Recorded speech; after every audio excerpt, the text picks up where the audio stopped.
The wheat fields of Kepler-4 were to be stretched golden and endless beneath twin suns, swaying in winds that smelled of honey and earth.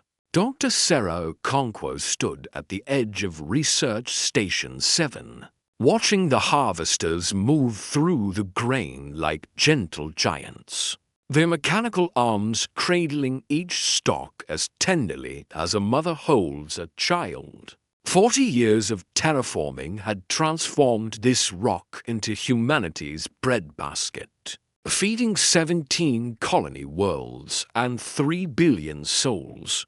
She should have felt proud.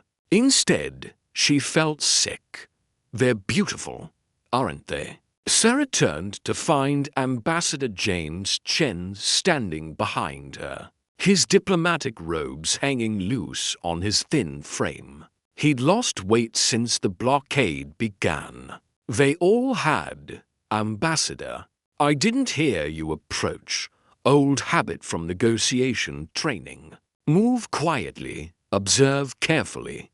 He gestured toward the fields. 73 different grain varieties, 52 types of vegetables, 31 fruit-bearing trees, all perfectly engineered for maximum yield, maximum nutrition, minimum environmental impact. A miracle of agricultural science, and all of it, Sarah said quietly, built on something we don't fully understand.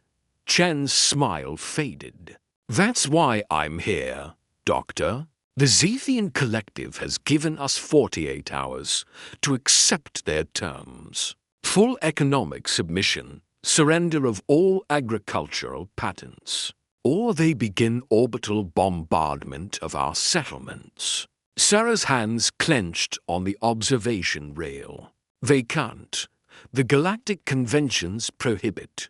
The conventions only apply to member species. We've been denied membership 3 times now. Chen's voice was bitter.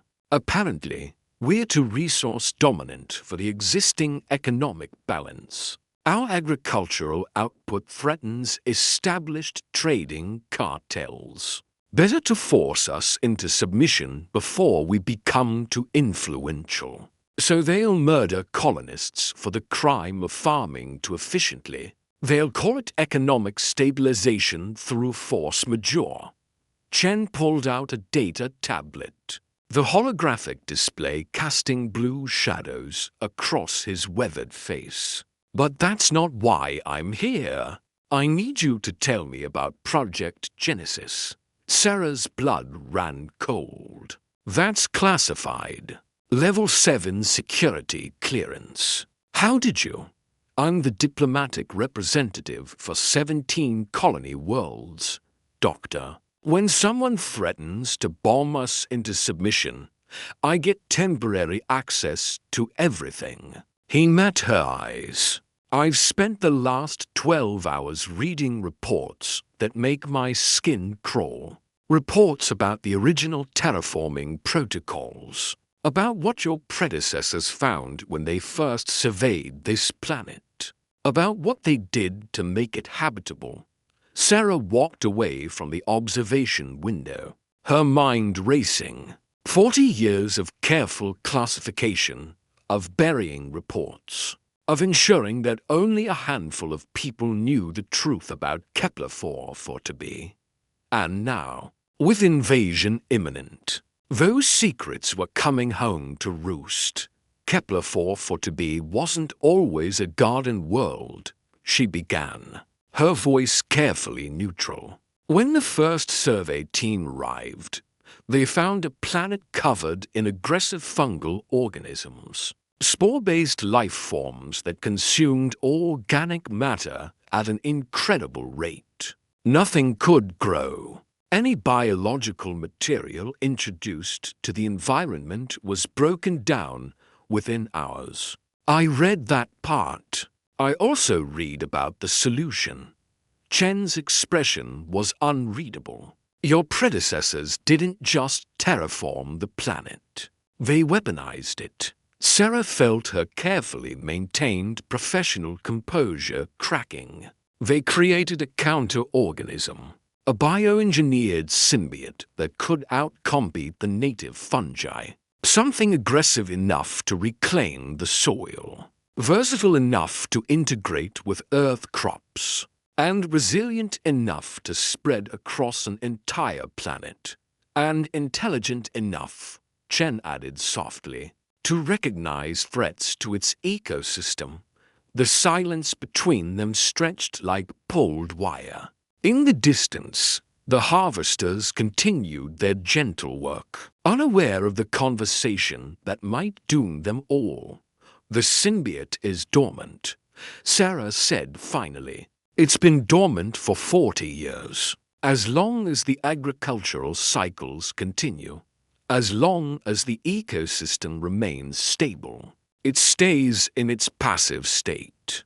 It's perfectly safe. But if the ecosystem is disrupted, if, say, orbital bombardment started destroying crops and contaminating soil, then the protocols activate. Sarah's voice was barely a whisper. Then it defends itself. Chen scrolled through the tablet, his finger stopping on a particular section. According to these projections, if the symbiote enters active defense mode, it could cover the entire planet's surface within 72 hours. It would identify the source of the threat and neutralize it with extreme prejudice. Dr. Okonkwo, is it accurate to say that this organism was designed to treat invasive species the same way it treated the original fungal organisms? Sarah couldn't meet his eyes. Yes, which means if the Zethian collective begins their bombardment, we'll essentially be deploying a planetary-scale biological weapon against them. We won't be deploying anything. The system is automated. Once triggered, it operates on pre-programmed parameters set 40 years ago by people who thought they were just solving a terraforming problem. Sarah's voice rose with frustration. They didn't think about military applications. They didn't consider that someone might attack us. They were trying to feed humanity. Ambassador. That's all. Intent doesn't matter when the result is genocide. Chen closed the tablet. The Zethian collective has 47 warships in orbit. Estimated personnel, 35,000 military, another 15,000 in support roles. If your organism activates, how many of them survive? Sarah had run those calculations 100 times in the sleepless nights. Since learning about the impending invasion, the answer never changed. Atmospheric deployment would take approximately 6 hours. Full ship contamination within 12. The symbiote would treat their vessels as invasive biological structures and break them down at the molecular level. She swallowed hard. Survival rate, 0%. Jesus Christ. We can't let them bomb us. Ambassador, we have 80,000 colonists on this planet. Families, children. If we don't trigger the defense protocols, they'll die. And if we do trigger them, 50,000 Zethians die instead. Chen rubbed his temples. This is exactly the kind of scenario the galactic conventions were designed to prevent. Asymmetric warfare with biological weapons. It's unconscionable. So is murdering colonists who just want to farm in peace. They stood in silence, watching the twin suns begin their descent toward the horizon.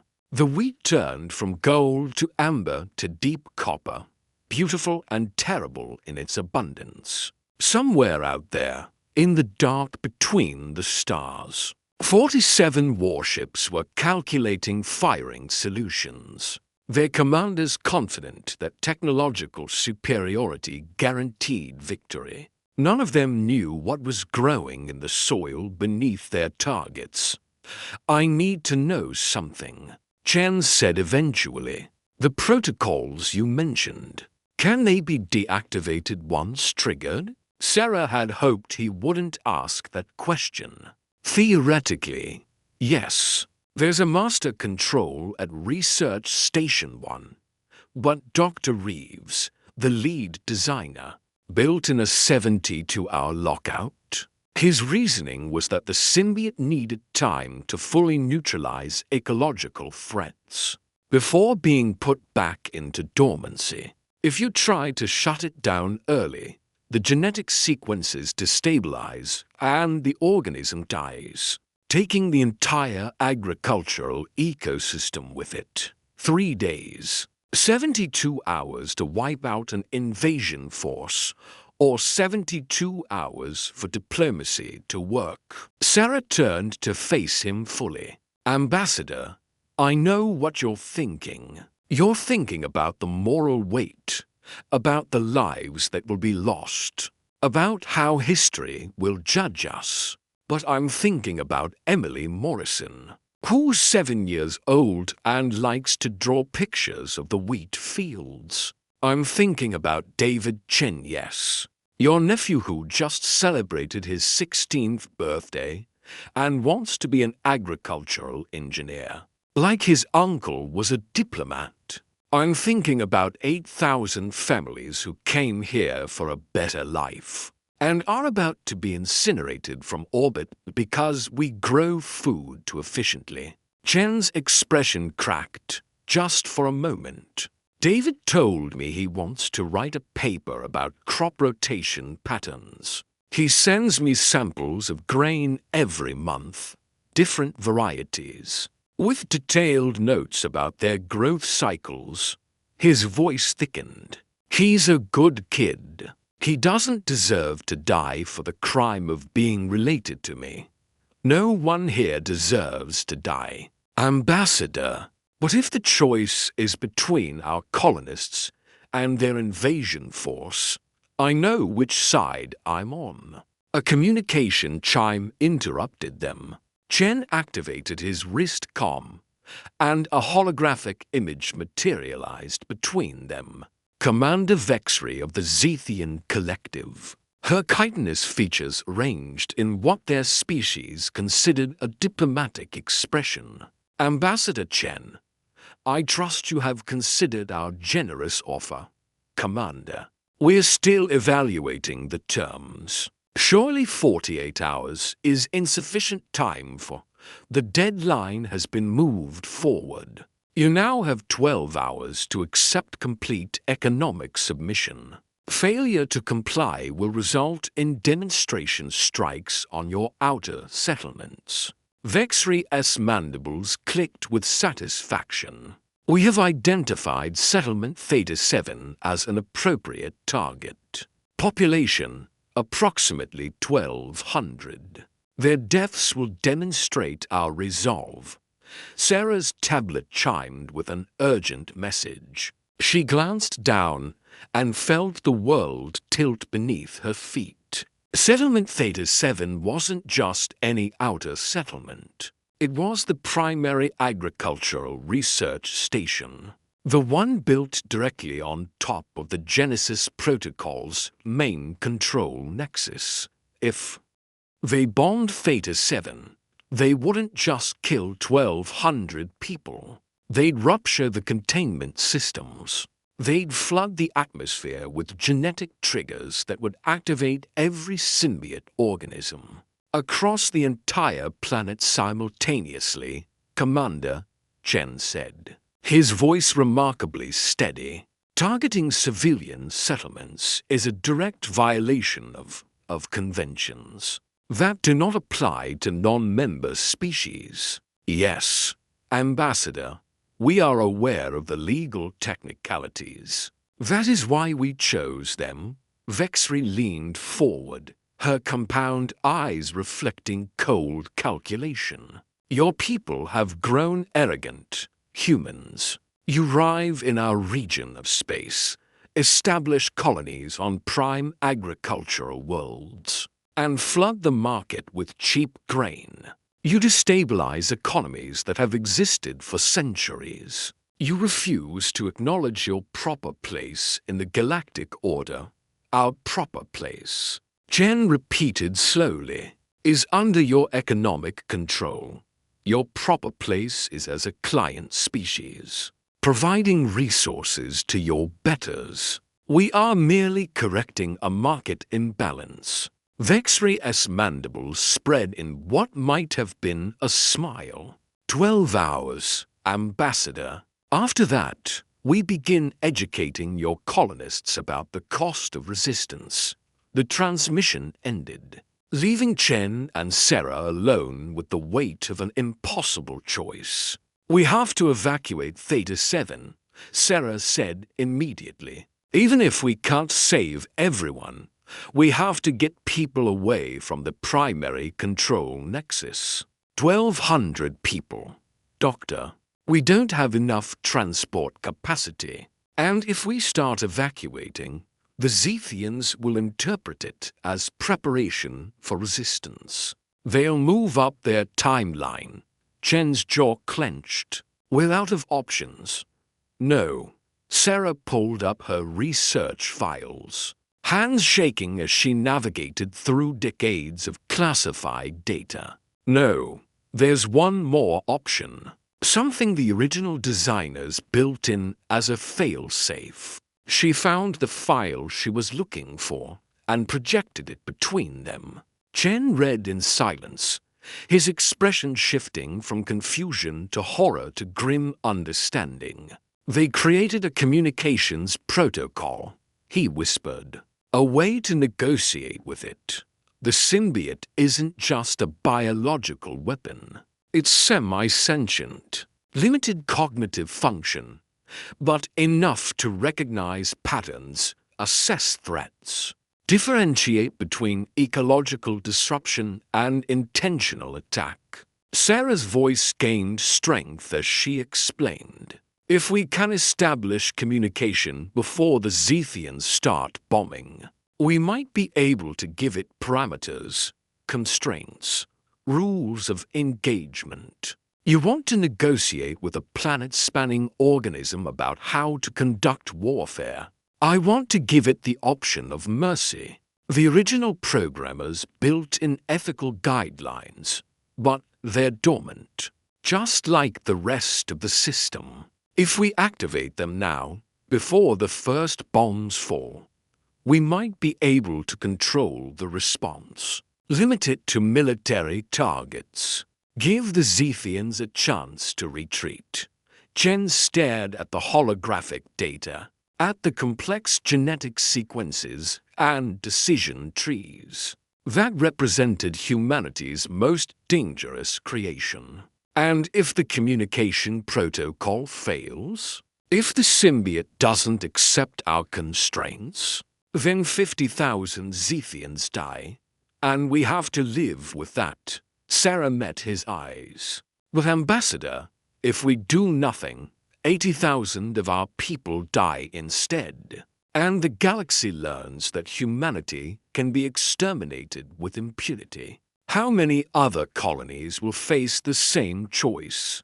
How many more civilian settlements will be bombed because we were too afraid to defend ourselves? The twin suns touched the horizon, painting the wheat fields in shades of blood and gold. In orbit, 47 warships adjusted their positions, weapons charging for strikes that their commanders believed would be routine.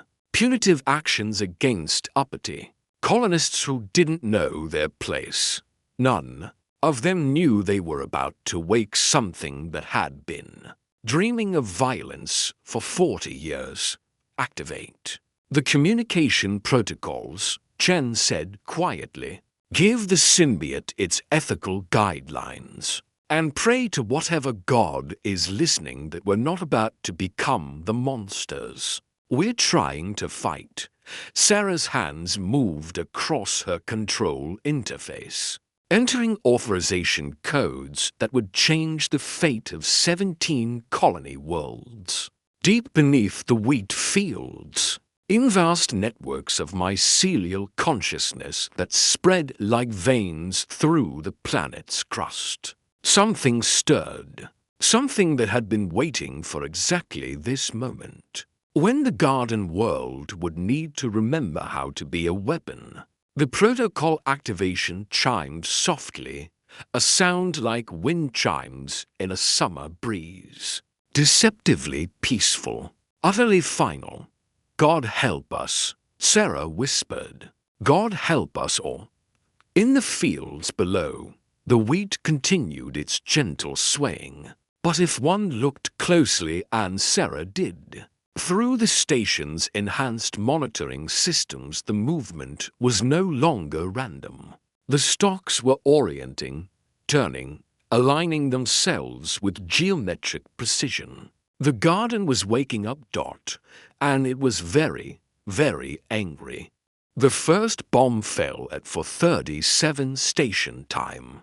Commander Vexray had decided that 12 hours was too generous, that humanity needed a more immediate lesson in consequences.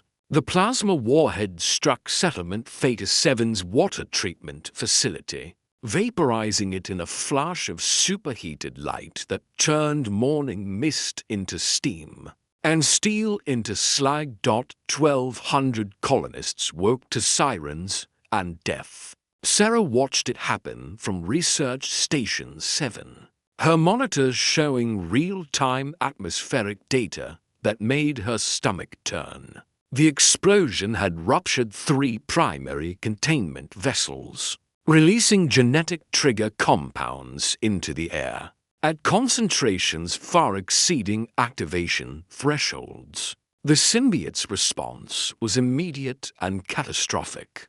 Christ! Ambassador Chen breathed beside her. How long until? It's already begun. Sarah's fingers flew across her console, pulling up biological sensor data from across the planet. Look at the spore dispersal patterns. The organism is going active in a radius around the impact site. Current spread rate, 3 kilometers per minute. On screen, satellite imagery showed something that would haunt her nightmares for years to come. The wheat fields surrounding Theta 7 were changing. The golden grain was darkening, shifting through amber to deep crimson to something that looked disturbingly like dried blood. The stalks grew taller as they watched, thickening, developing structures that looked organic and mechanical at once. Are those weapons? Chen leaned closer to the monitor. Spore cannons. The symbiote is adapting the plant structures into delivery mechanisms. Sarah pulled up a cross-section analysis. It's using the grain heads as biological artillery. Each one can launch approximately 50,000 spores with enough velocity to reach low orbit. A second bomb fell, then a third. The Zephian collective was following standard suppression doctrine: destroy infrastructure, demoralize the population, demonstrate overwhelming force. They had no idea they were feeding the very thing that would kill them. Sarah activated the emergency broadcast system, her voice carrying to every settlement on Kepler 4-4-B. This is Dr. Sarah Okonkwo at Research Station 7. All colonists are to shelter in place immediately. Seal all atmospheric vents. Do not, under any circumstances, go outside. The defense protocols are active. I repeat, the defense protocols are active. Will they understand what that means? Chen asked. The agricultural workers will. Everyone else. Sarah trailed off as new data flooded her screens. Oh God! What? The communication protocol. It's not working. Sarah's hands shook as she pulled up the genetic sequencing data, the ethical guidelines she'd uploaded. The constraints meant to limit the symbiote's response to military targets only were being rejected by the organism, not ignored, actively rejected and rewritten. "It's evolving," she whispered. "The symbiote is using the trigger compounds as a catalyst for rapid genetic adaptation. It's rewriting its own programming." Chen grabbed her shoulder. "Can you stop it?" "Not for 72 hours. The lockout is automatic." Sarah watched helplessly as lines of genetic code scrolled across her screen, changing faster than she could track. "It's treating the ethical guidelines as a threat to its primary function. It's optimizing for maximum defensive efficiency in orbit." Commander Vexry was having her own crisis.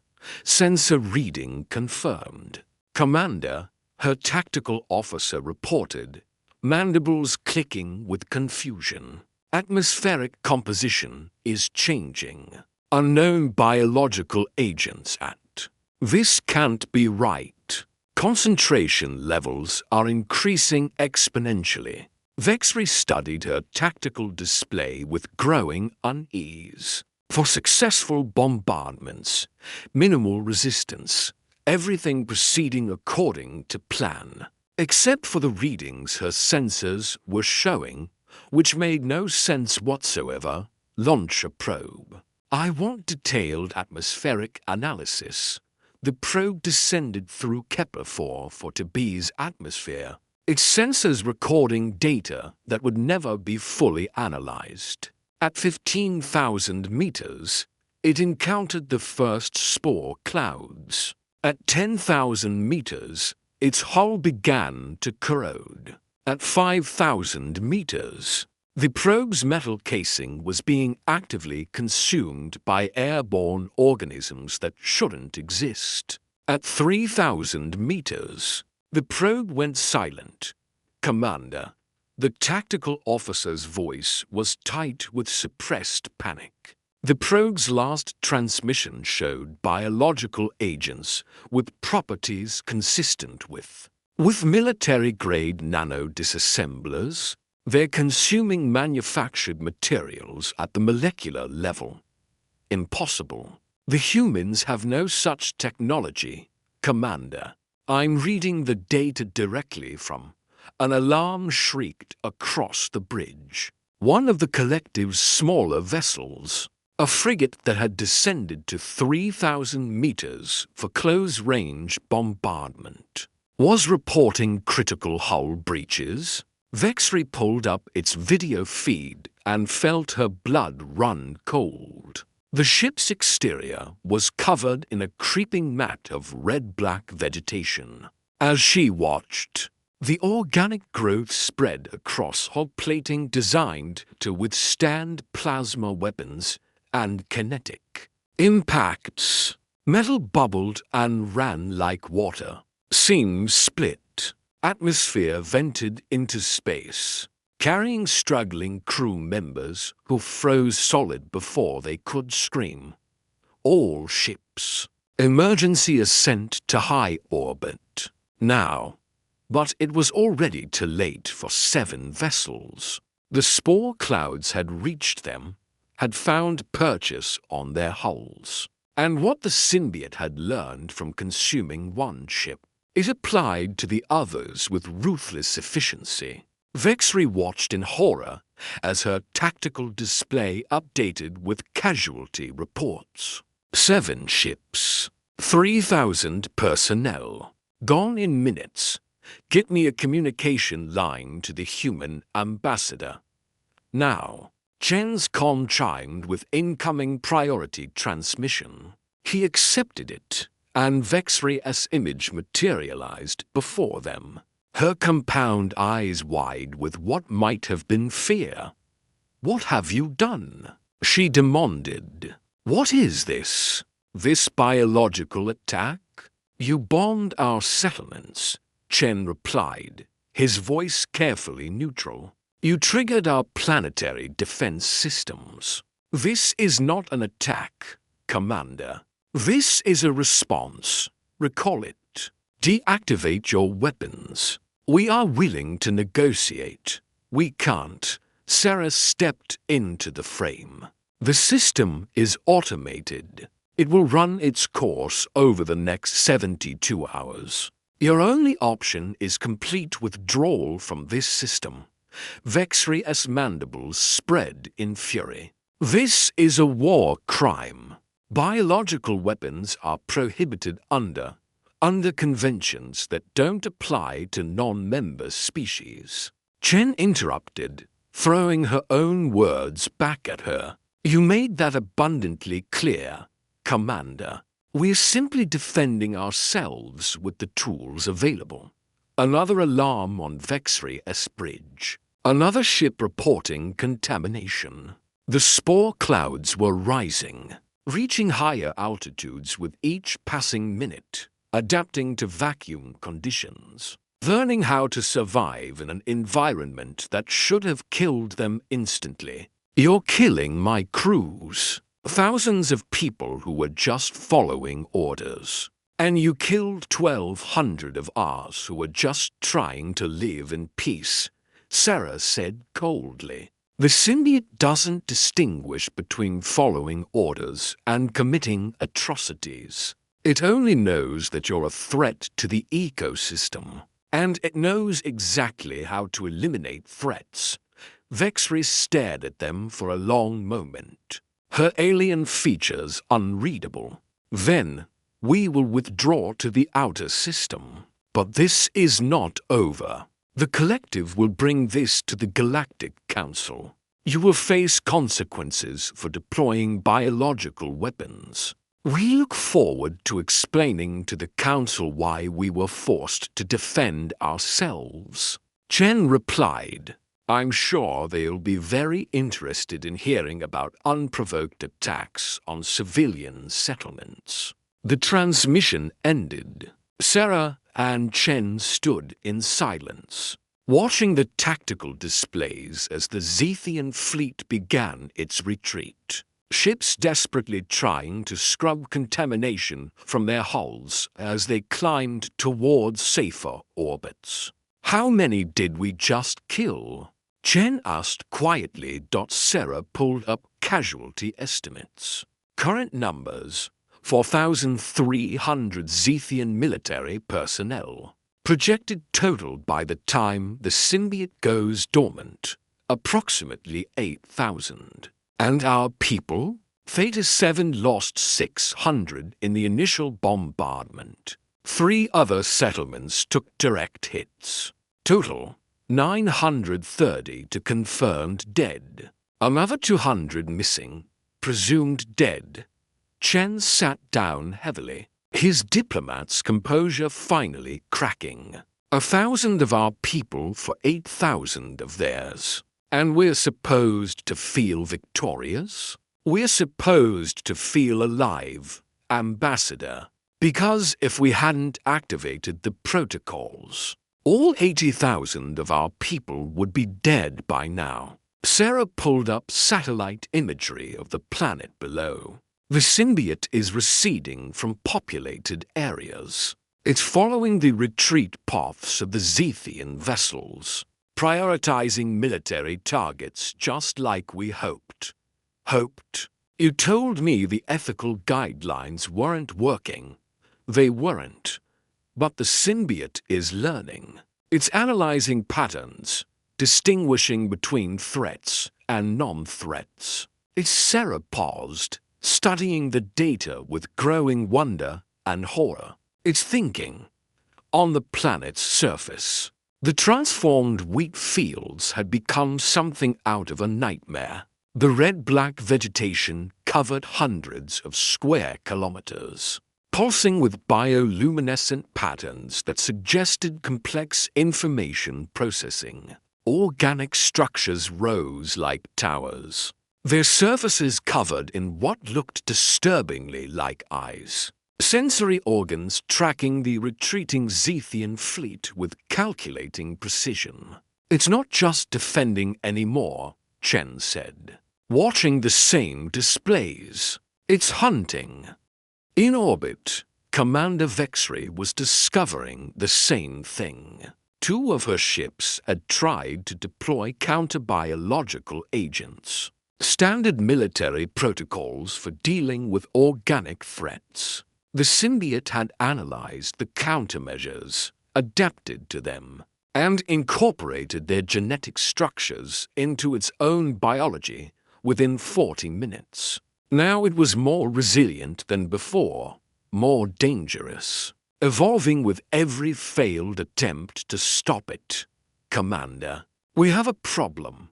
Her science officer pulled up a projection that made Vexry's blood run cold. The organism is sending spores beyond the planet's atmosphere. They're riding solar winds, spreading through the system. At current dispersal rates, any ship within 2 million kilometers will be at risk of contamination within 6 hours. Plot an escape vector. Maximum speed. We need to reach the hyperspace threshold before. Commander. The tactical officer's voice cracked. The cargo hauler determination is reporting. It's reporting that the contamination has reached their hydroponics bay. The spores are growing in their food supplies. They're spreading through the ship's ventilation system. Vexry made the hardest decision of her military career. All hands, abandon ship. Evacuation pods, now. Set determination's reactor to overload. We can't let the contamination spread to other vessels. The determination's crew had 90 seconds to evacuate before their ship's fusion. Reactor detonated in a flash of light that briefly rivaled the system's sun. 300 personnel made it to escape pods. 47 didn't. And in the debris field, floating among the wreckage and frozen bodies, microscopic spores continued their patient work, waiting for the next suitable host. Back on Kepler-4 for to be. Sarah was receiving reports from the other settlements. The transformation was spreading but controlled, contained to agricultural zones away from population centers. The symbiote was demonstrating something unexpected. Restraint. It's protecting us, she said, pulling up thermal imaging data. Look at this.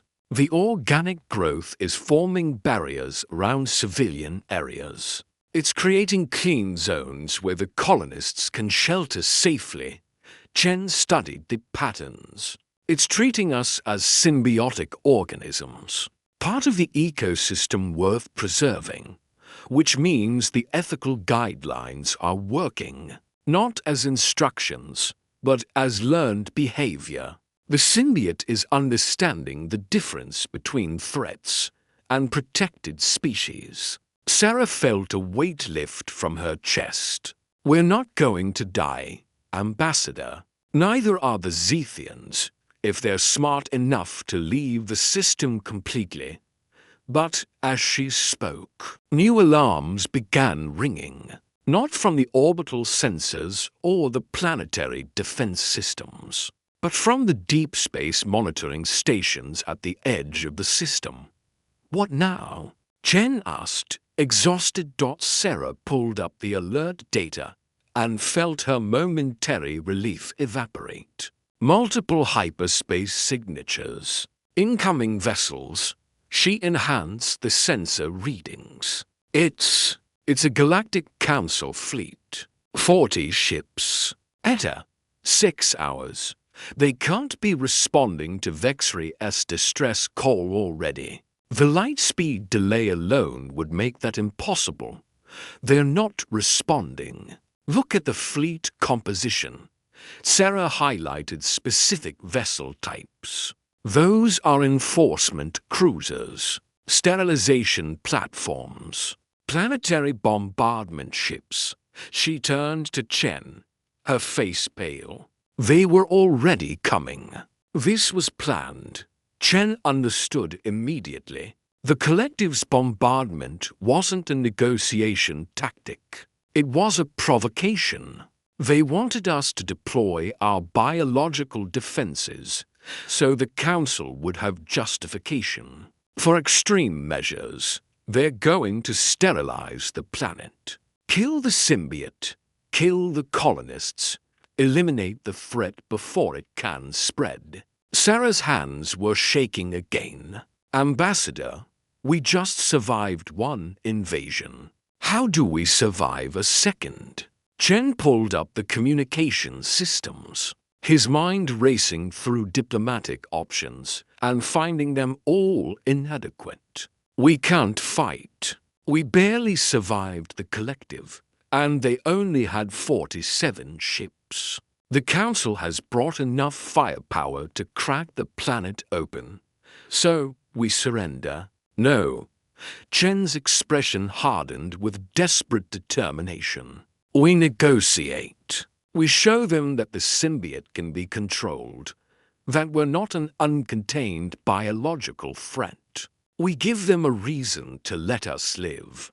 And if they don't accept our surrender, Chen didn't answer. He didn't need to. They both knew what happened to species that the Galactic Council deemed too dangerous to exist. History was full of cautionary tales about civilizations that developed technologies or weapons that threatened the established order. Those civilizations didn't survive the consequences.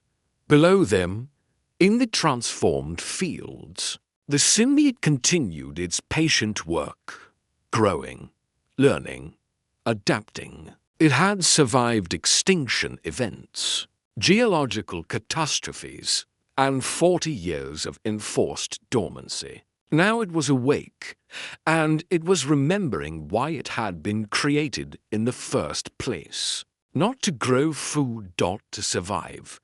And as the Galactic Council's fleet emerged from hyperspace, weapons charging and targeting solutions already calculated, the symbiote began to understand something new, something terrifying. Survival wasn't just about defending against attacks. Sometimes, survival meant making sure your enemies never attacked again. In Research Station 7. Doctor. Sarah Okonkwo watched her monitors and prayed that the galaxy was ready for what humanity had become. A species that farmed worlds and fed billions. Yes, we're also a species that, when pushed to the edge of extinction, would show the universe exactly what a deaf world's children could accomplish when their survival was at stake. The Council fleet was 6 hours away. The symbiote had 72 hours of active defense protocols remaining. And somewhere between those numbers, the fate of humanity's agricultural colonies would be decided by beings who thought they understood the cost of war, but had never faced an opponent that turned gardens into graveyards.